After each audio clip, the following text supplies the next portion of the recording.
లలితా సహస్రం మొత్తంలో 1116 నామాలు ఉంటాయి.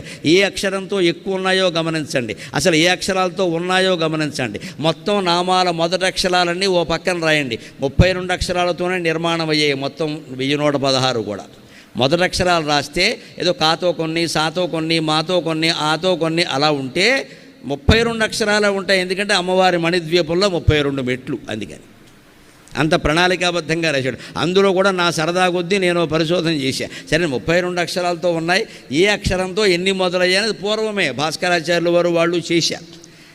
దానికి ఎన్ని దీనికి ఎన్ని అని చెప్పారు. అది కొంచెం ఇంకా లోతుగా ఆలోచిస్తే నాకు లలితా సహస్రం ఎందుకో నాకు అర్థమైంది దాని అంతిమ ఉద్దేశం ఏమిటో. అన్నిటికంటే సకారంతో ఎక్కువ నామాలు ఉంటాయేమో, 122 నామాలు ఉంటాయి. సవ్యమార్గస్థ సర్వాపద్వి నివారణి స్వస్థ స్వభావ మధుర, ఇలా సకారంతో మొదలయ్యే నామాలు 122 ఉంటాయి.